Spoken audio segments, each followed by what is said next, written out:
Good afternoon, everyone.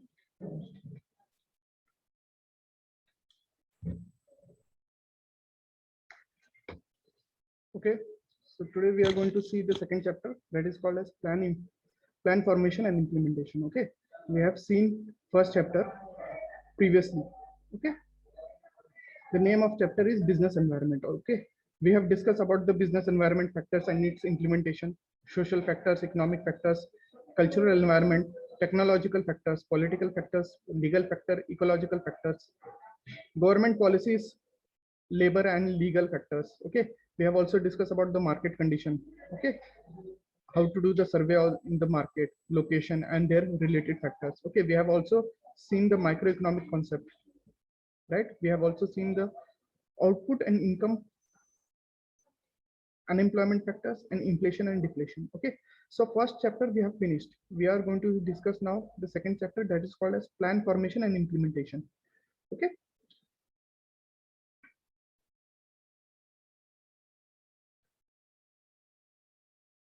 plan formation and implementation, that is your second chapter.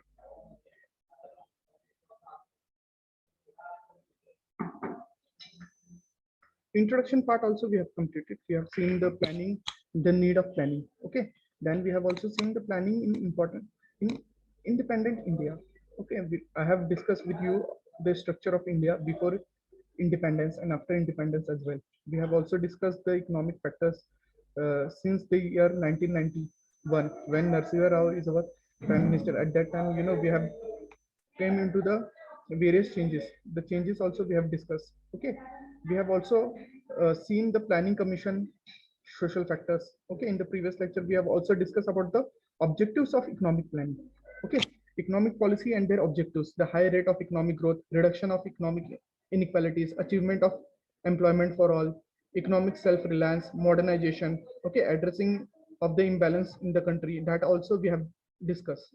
Okay, economic growth, right? In this economic growth, they are giving more focus on the present scenario, right? In your book they have given the data of 2012.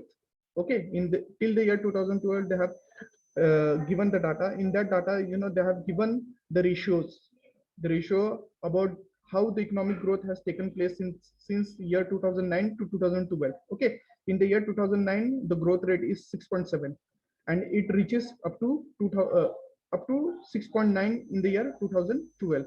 Okay, so simultaneously there is a slow growth rate, but the growth rate is there, right? In the year 2013, right? In the year 2013, the growth rate has decreased.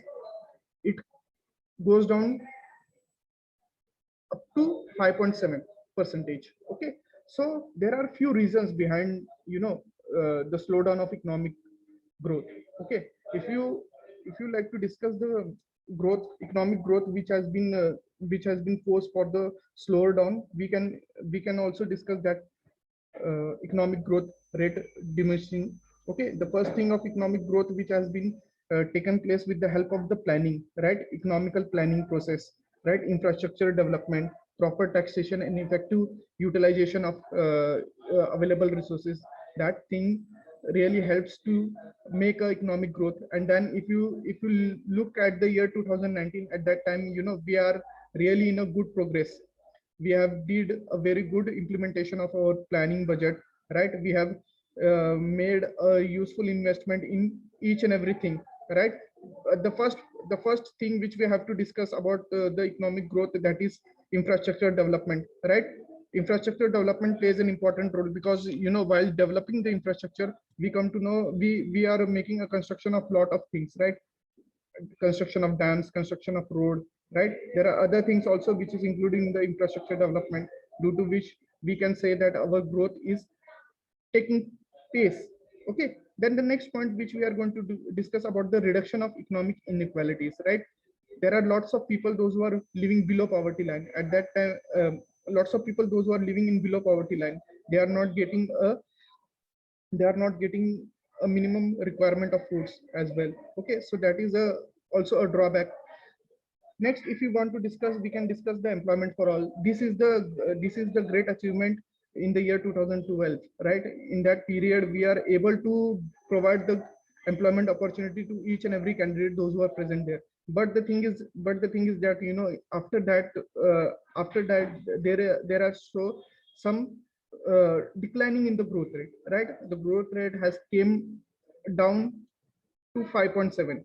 So from this from that perspective, we must say that, you know, the economic opportunity, the employment growth opportunities has reduced, and we are facing the problem of it. So generating employment opportunities, and this plan create provision for developing and diverting resources in the sectors and areas where large employment opportunities may be brought in, along with matching the economic with the global focus areas. Okay, so over here, what you have to discuss, proper employment opportunities. Okay, we have to provide proper employment opportunities to each of the citizen of the country, but it is not being possible just because of the growing population. Okay, our population is increasing tremendously, with the help of which, you know, we cannot able to grow ourselves properly. We cannot standardize our living. Definitely in urban area the facilities are more, but if you see in rural areas, definitely we are facing a lot of problem, and due to which migration kind of things is being taking place, right? Migration means what? Migration means it's a kind of situation where, you know, people are transferring from one place to another for the sake of employment opportunities, for the sake of education, right? This kind of things is happening. So what we require to do, we require to provide them opportunities, job opportunities or employment opportunities, or we can say the educational opportunities in the rural area, but it is not being happening. So what we have to do, we have to provide a proper facilities in the rural areas, but it is not being happening, right? So we can say it is also a drawback for us. And, you know, political people should also have to see all this stuff in a proper manner, due to which, you know, they can also get an opportunities, uh, to help the rural people as well. Now it's a role of government to provide such kind of incentives, such kind of you know, provision for the people, those who are living in a rural area, right? Then we are going to discuss the next point, that is called as development of skills in according with the foreseen, and generate employment opportunity by allocating resources towards human resource training and development. Always remember that we also have to give focus on the uh, training and development of the people, right? Training and development of the people is very much necessary for the growth and development of the nation. Okay, if you want to, if you are giving a proper training to the employees, those who are working in the organization, definitely they are going to give you a fruitful result. Okay, so over here this thing is very much necessary. Now third point, that is called as development of willingness towards achieving employment and employment provision. A plan has to be focused on developing environment through provision of adequate literacy and health for people to develop willingness to work on the one hand. On the other hand, environment uh, entrepreneur environment for investment of to generate employment. Always remember that if you want to develop the nation, there should be a proper employment opportunities, right? And if you want to provide an employment opportunity, you have to give a uh, proper and structural benefit for the literacy rate, right? I mean to say, you have to make a people literate to provide the employment opportunity. If the person is literate, definitely he is ready to work, right? Even if we require any kind of technical knowledge, you should also have to provide them technical knowledge. Okay, so it's a beneficial part for the organizational growth and the entrepreneurs development point of view. Okay, and with the help of, you know, if a person is getting employment, definitely, you know, they are also able to contribute some kind of small kind of thing for the employment, for the economic development as well. Now the next point that we are going to discuss is the economic self-reliance. Okay, by developing nation may cross its transition to be developed nation if and only if it becomes self-developed, self-dependent at first in terms and basic amenities, and then all in the major terms.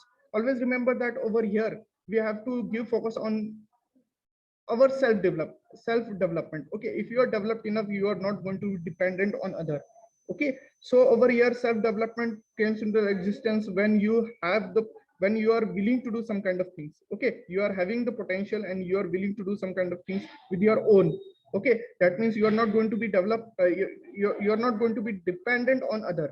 Okay, so that is called as economic self reliance. Then next point that we are going to discuss is the modernization. Adaptation of technology, development of technology, and application of technology also required plan allocation in terms of financial and human resource. For example, development of new IITs and other institutes. Okay, this plays an important role for the process of modernization, for the process of modern development. Okay, if you want to develop any kind of thing, there should be an innovation in your technological development, technological upgradation, right? If you are having a new kind of things, new kind of innovation in your product, definitely your product is going to be sellable in the market and you're going to get huge amount of profit. For that reason, what you require an innovation, right? And if you are providing good opportunities for your employees, then they can also come with the new creativity ideas. Okay, next point is addressing the imbalance in the country. Okay, identifying rural qualities and resources and challenging those with the perspective of the regional development in accordance with national and global development has also be the plan major focus. Okay, always remember that over here, if you want to make any development, there should be a proper and balanced development with the nation. Okay, I mean to say there should be a regional development. Regional development means what?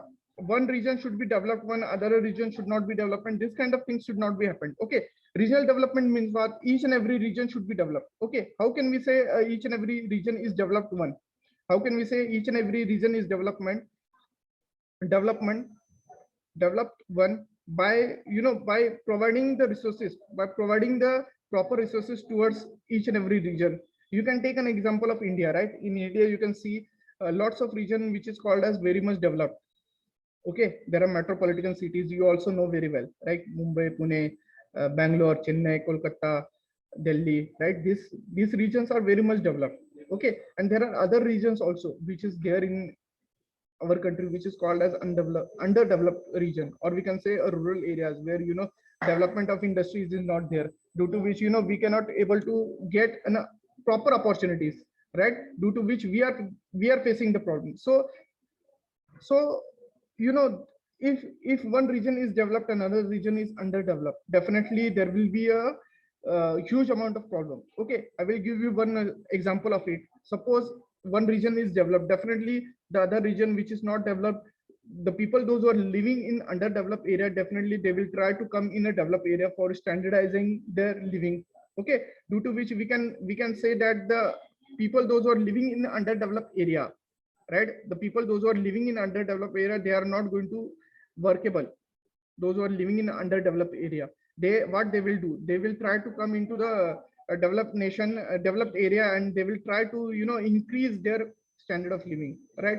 Due to which the area which is called as developed, there will be a huge amount of population, and it is called as overpopulated or overcrowded. Okay, due to which the urban people, definitely they are also going to face the problem. Okay, with the help of this situation, we can able to understand that our region is called as regional imbalance. I mean to say each and every region is not properly developed, due to which the urban people, the urban area, definitely there we are going to face a problem, because we are not having a ample of opportunities over there. Because even though the opportunities are there, but because of this overcrowded places, the other problems is going to arise. I will give you the example of the problems that are going to arise. Take an example of pollution, right? There will be a huge amount of pollution if the population is large, right? And you can say the other problem, like a problem of electricity, right? The problem of population, the problem of noise pollution, air pollution. There are other problems as well, due to which society also get a bad impact of this, or we can say a negative impact. Next point, that is called as implementation. Okay, now we are going to discuss about the policies and the government policies which is being associated for the development and growth. Let us see each and every policies in a proper manner. Now there are a five years plan. The government website, they have given a 5 years plan. Now the financial administration, evolution, meaning, scope, and significance, these are the things. Now financial administration is associated with development, adaptation, implementation, and augmentation of the relevant financial system. Okay, promotion and regulatory measures are utilized for strengthening and the development of financial system. Now, what do you mean by financial system? Financial system comprised with the set of independent factors responsible for facilitation and regulation of financial flow in the economy. Now see, there are five factors. Which I would like to discuss. First one is called as central bank. Okay, the central bank is called as RBI, that is called as a Reserve Bank of India. Okay, Reserve Bank of India are the organization like SEBI, Securities and Exchange Bank of India, and the second one is called as intermediary, like banking and non-banking organization and other financial services providers. Okay, then the third one is financial instruments like securities, facilitators like exchange of stocks and commodities, and regulation laws act. All these are the factors which helpful for the region to become interdependent. Okay, now let us discuss the next point, that is called as monetary and fiscal policy. First is called as monetary policy. What do you mean by monetary policy? Monetary policy we are going to discuss now. Okay,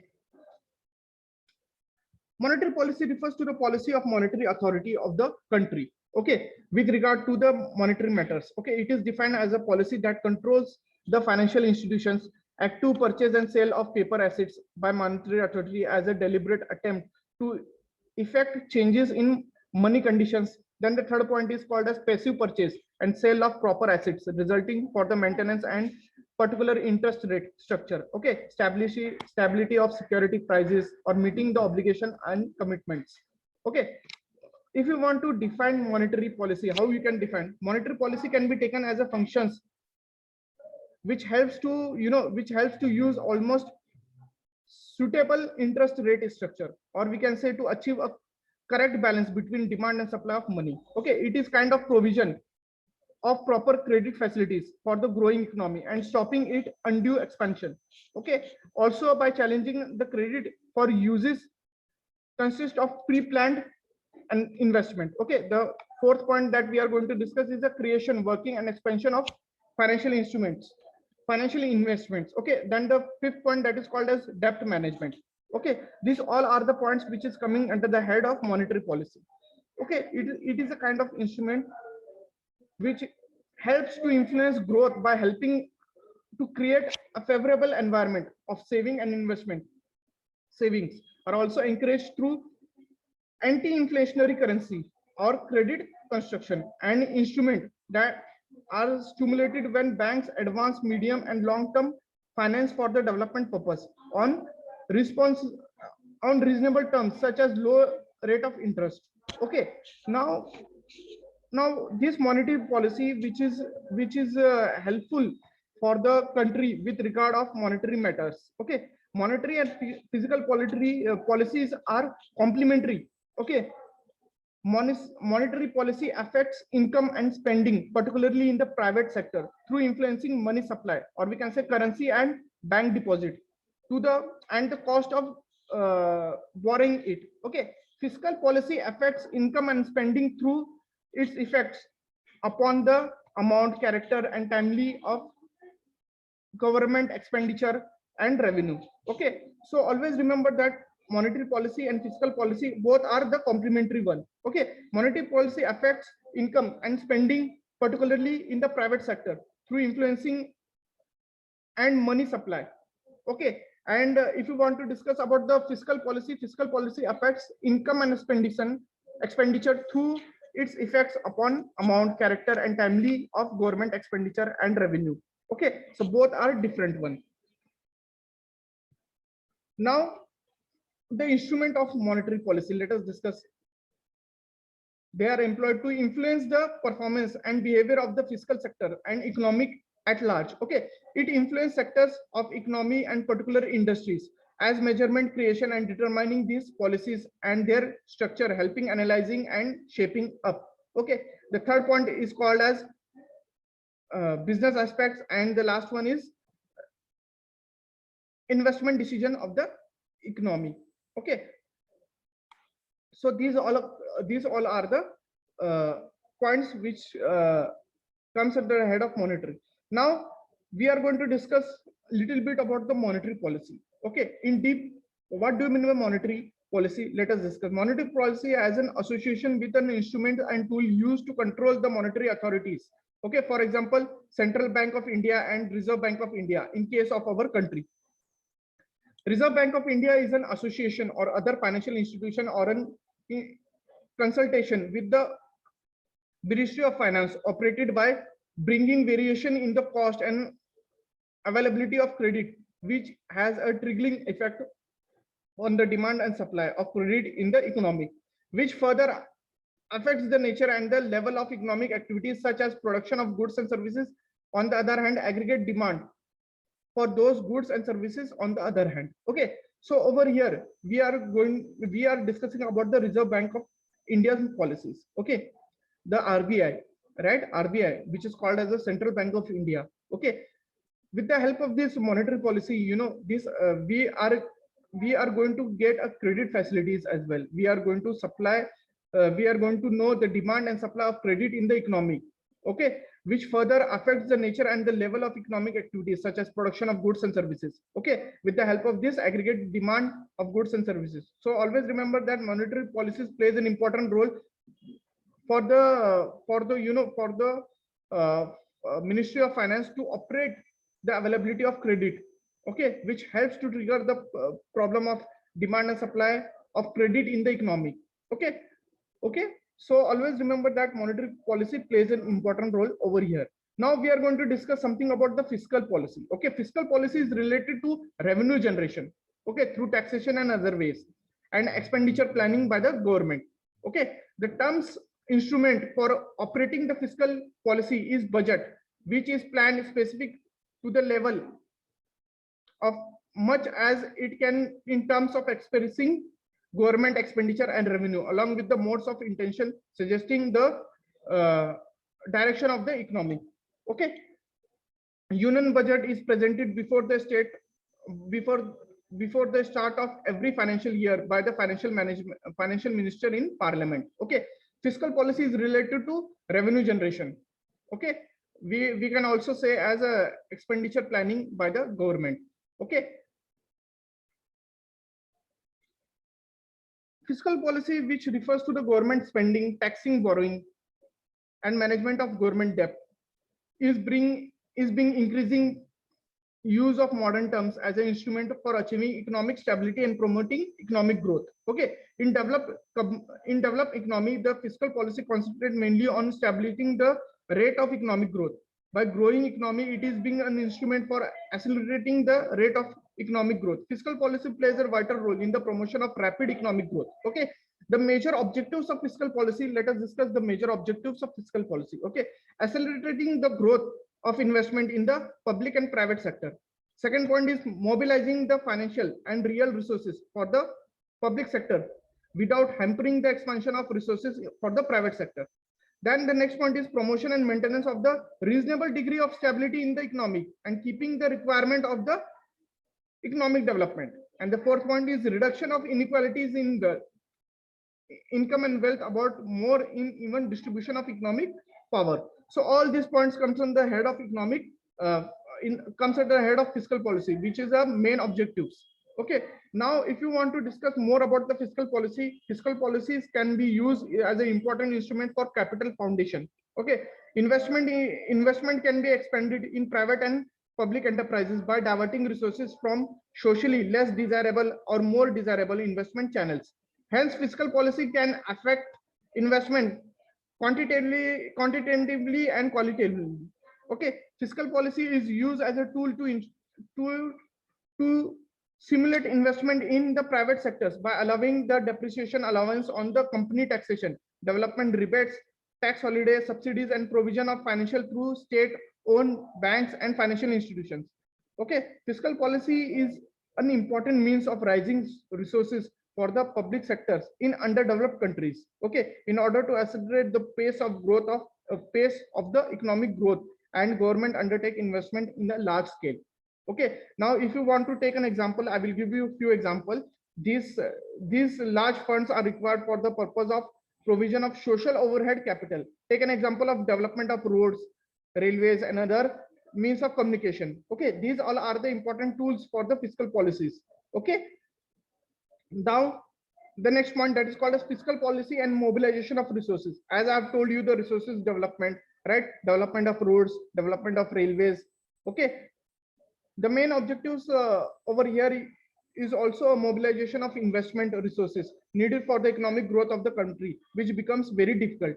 Okay, over here, the main objectives of tax policy are to modify the pattern of investment, to increase the incentives to save and invest, to reduce economic inequalities, to use taxation in an integrated part and anti-influency policy, to transfer resources from the hands of public and the other state. Okay, so these all are the important tools. Then the next point that we are going to discuss about the 5-year plans. Okay, from the year 1951, this 5-year plan has been established. Okay, this has been established for the growth and development. Okay, now we also know that till now we know that we have got independence in the year 1947. Till now we are not in a position to increase our growth pace rate, but still we are planning with the help of this 5-year plan. Okay, 5-year plan is mainly mentioned for the step-by-step development. In a particular 5 years plan, they have given more focus on particular area. Okay, that area we are going to discuss now. The first 5-year plan, which is started in the year 1951 till the year 1956. Okay, the first 5-year plan was presented by Jawaharlal Nehru, who are the prime minister during that period. It is formulated for the execution of various plans between 1951 to 1956. Okay, the planning commission was responsible for the working out of plan. The objectives of first 5-year plan are: the primary aim of first year plan was to improve the living standard of the people of India. That could be done by making the India's natural growth and development. Okay, the second 5-year plan, which is established in the year 1956, and the third 5-year plan, which is established in the year 1961. Okay, first 5-year plan is very much important from the economic growth and development of India, because after the independence, the first 5-year plan has been established in the year 1951. The primary objective of this first 5-year plan is to improve the standard of living of the people. Okay, now in first 5-year plan, the total outlay which is given worth rupees 2069 crore rupees. Okay, the amount was assigned by the different sectors, which included industrial sector, energy, irrigation, transport, communication, land rehabilitation, social resources, development of agriculture community, and miscellaneous issue. Okay, the set target of this first 5-year plan was 2.1% every year. Okay, each and every year this plan is being changing. Okay, they are increasing the success rate of this 5 years plan. Okay, the government has taken a step to rehabilitate the landless workers. Those main occupation was agriculture. These areas also granted funds for experimenting and undergoing training in agriculture knows how in various cooperative institutions. Okay, now over here we are going to discuss each and every 5 years plan. Okay, in first 5 years plan, which is starting in the year 1951, the main motto is to standardize the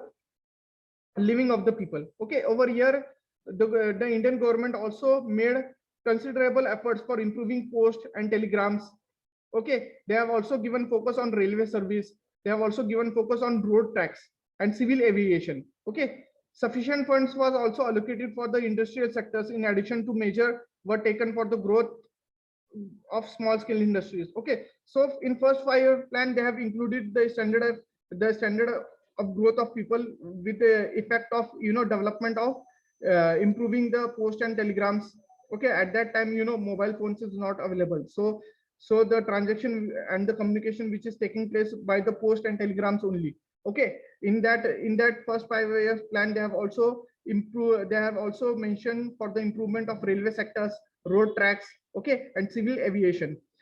Now we are going to discuss about the second 5-year plan, which is being established in the year 1956 and ends year 1961. In the second 5-year plan, they have given more focus on industry, especially heavy industries. Okay, their main motto is to give focus on the heavy industries. In this second 5-year plan, they have given more focus mainly on agriculture. Domestic production of industries product was encouraged in the second 5-year plan. Particularly in the development of the public sector, the plan was followed by Mahalabhyans model. Okay, over here they have given a structural development for a particular region. Now they have given they have established the plan for the allocation of investment between the productive sectors in order to maximize the long run economic growth.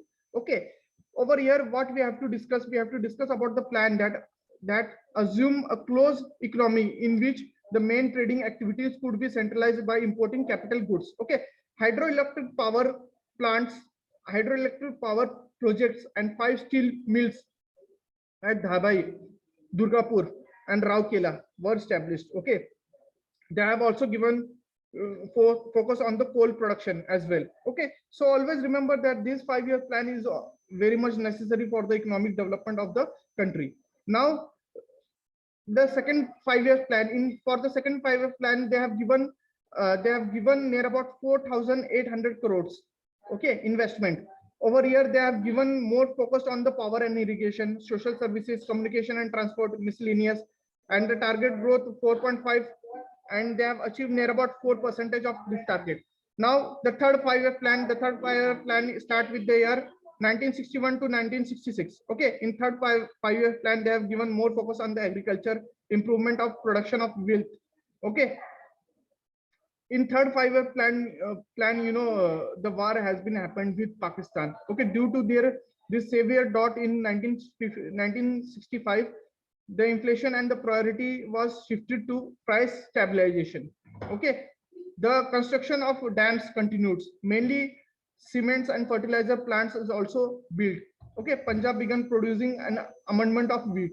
Okay, many primary school has been started in rural areas. In the second 5-year plan, many primary schools has been started in rural areas, is an efforts of bringing democracy on the grassroots level. Panchayat election have been started in the states, have been more development responsibilities. Okay, so we are going to discuss this fourth 5-year plan, which is established in the year 1969 and ends in the year 1974. Okay, at the time of Indira Gandhi was the prime minister. Okay, Indira Gandhi government has nationalized near about 14 major Indian banks, and the green revolution in India and advance for the development of agriculture sector.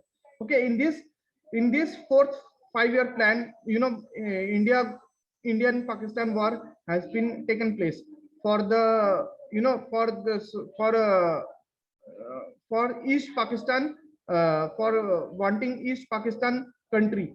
Okay, but they have established a new country that is called as Bangladesh. Okay, over here Indira Gandhi plays an important role for the establishment of Bangladesh country. Okay, over here industrial development also taken place, and with the help of this 5-year plan, the target growth was 5.7, but it is not achieved that much.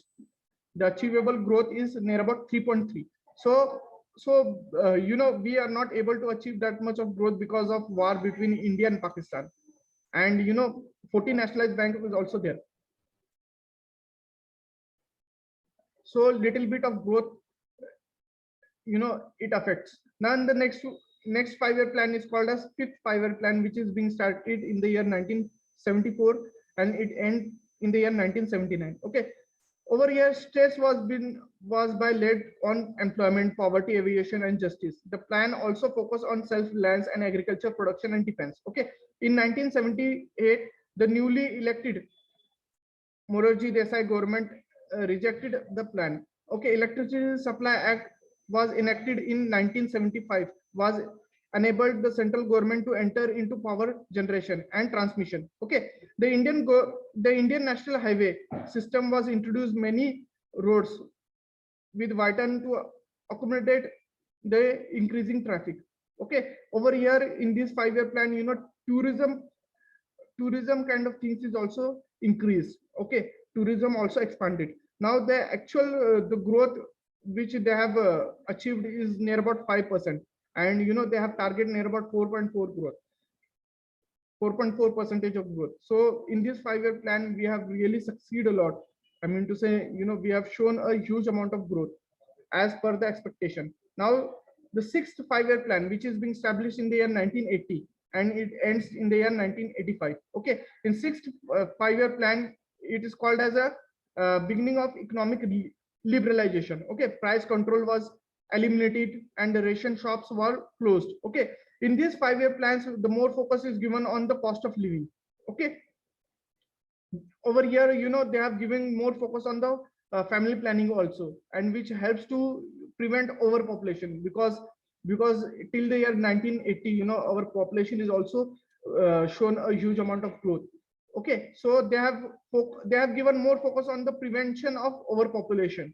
Over here, more prosperous areas of India adopted family planning more rapidly than the less prosperous area. Okay, which helps to have a continuous high birth rate.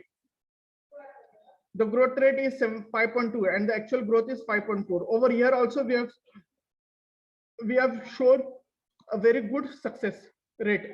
Okay, now we are going to discuss the 7th 5-year plan, which is being established in the year 1985 and it ends in the year 1990. Okay, in this 7th 5-year plan, it is really a comeback for the Congress party to power. Okay, in this 5-year plan, Congress party plays an important role because they have came into the existence, and their main objective is to establish the growth in the areas of economic productivity, production of food grains, and generating employment. Okay, in this 5-year plan, they have given more focus on social justice, removal of oppression of the weak, using modern technology, agricultural development, anti-powering programs, full supply of foods, clothing, shelters, increasing productivity of small and large scales, making India as a independent economy. Okay, so all these things are being included in the 7th 5-year plan. Okay, then the 8th 5-year plan. Okay, in 1989 to 1991 was the period of economic instability in India, and hence no 5-year plan was implemented. Between 1990 to 1992, there were only annual plans. In 1991, India faced a crisis of foreign exchange reserves, left the resources of only about 1 billion. Thus, under pressure, the country took risks of reforming the socialistic economy. Okay, the Narasimha Rao was the 25th Prime Minister in the Republic of India and the head of Congress party. Okay, which helps to increase the importance of administration in the modern history, overseeing the major economic transformation and several incidents according to the national security. Okay, over here, in that period, in the year 1992, this liberalization, privatization, and globalization begins. Okay, because the Narasimha Rao, he was a prime minister at that time. He has given more focus on the LPG policy. Why? Because India is facing a huge amount of deficit, so India need to recover from this. So India is facing a huge amount of economic problem. So LPG helps India to increase their growth rate. Okay, with the help of this, we are also got an opportunity to make an investment in the foreign countries as well. And foreign countries is also coming in India for the sake of for the sake of increasing their business, which is also helpful for both the countries, because we are getting an employment opportunities over here, and we are also helping for the strengthening of our infrastructure development, our tourism management, our human resource management, and employment of Panchayat Raj as well. Okay, so all these are the beneficial part.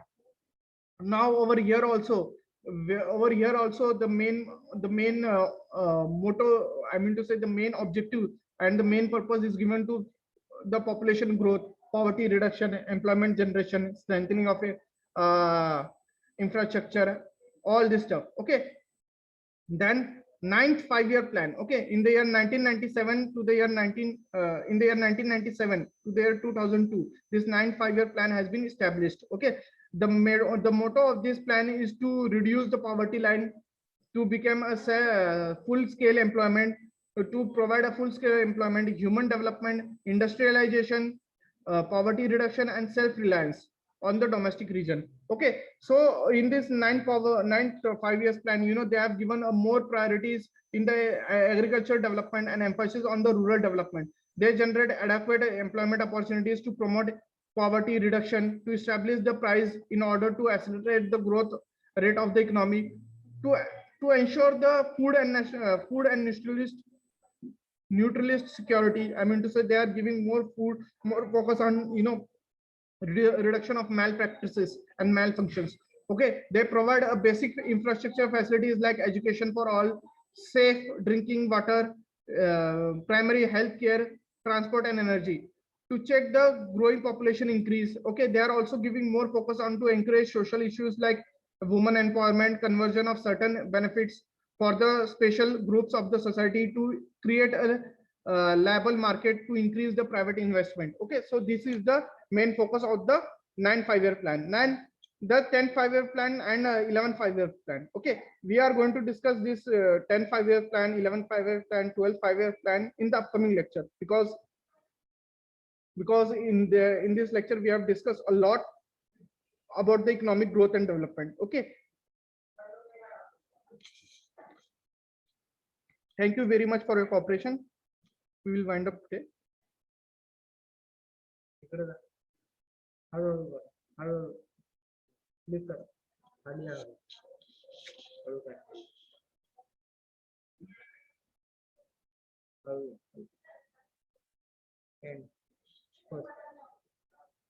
And meeting for all.